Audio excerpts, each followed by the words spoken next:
This place used to be called Paris. If you look closely, you can still find traces of the old city hidden amidst the new buildings. Little bits of Paris are everywhere, even the places you wouldn't think to look, especially the places you wouldn't think to look. This is the only remaining corner of the medieval city wall. Modern building technology has surpassed it, and the city, no longer bound by its confines, now spills out for miles and miles in every direction, even up into the sky. The icon of Paris, the Eiffel Tower, you still find its image everywhere. As the city rebuilt, the Eiffel Tower was lost in the dense new skyline, and slowly the tourists stopped coming. They moved the tower to higher ground so you can see it once again today, although no one really looks.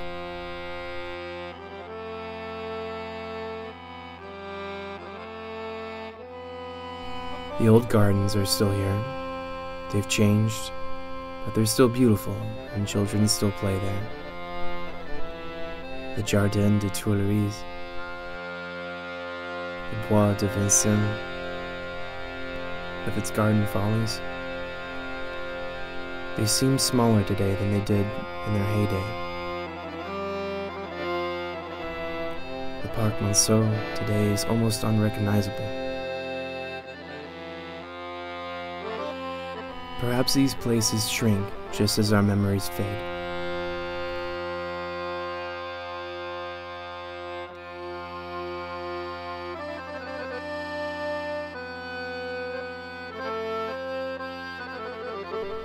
Today, the monuments of the old city are scattered throughout modern neighborhoods, inhabited by people who don't remember their meaning.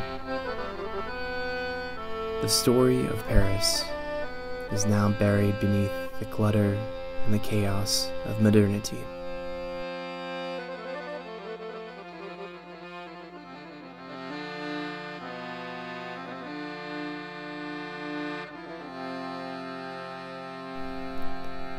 In spaces old or new, life in the city goes on. People still stroll down the Champs-Élysées, though it's known today by another name. Everywhere you go, the streets are full of activity, as if people live their whole lives outdoors on the sidewalks of this metropolis, instead of in the privacy of their own homes.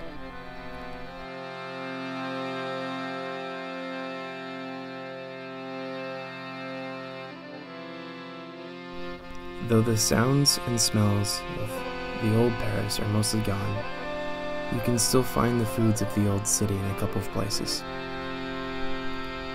Nostalgia-themed bakeries sell reproductions of sweets from the past, made by reinventing recipes that were lost long ago.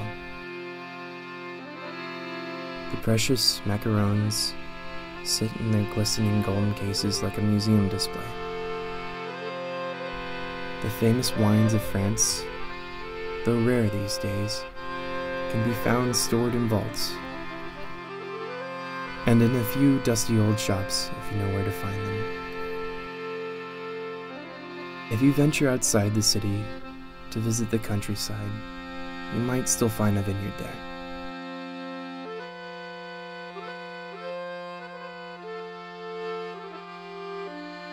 The Louvre, like so much else, has been modernized, and its famous glass pyramid repurposed. Once difficult to access, the artworks have been digitalized and distributed to the public. This is a trend among many of the city's famous institutions. This tiny shop holds another cultural relic. The instruments that once belonged to musicians of the Paris Opera. The rest of the orchestra has disappeared without a trace. If you come here looking for Paris, you'll find it only in disorganized fragments reconfigured into something new. So new that you might begin to question the symbols, the origins, and wonder if the old Paris that you find in lovely scattered pieces all around the city is of any significance at all to the city it has now become.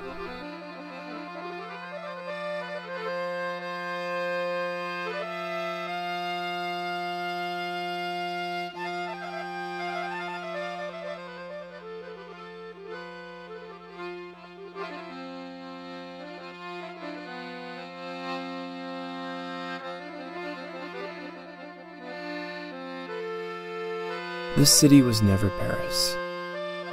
These are not the monuments of an old regime, nor are they nostalgic for another time or place. That was the city of someone else's imagination. That Paris never existed at all.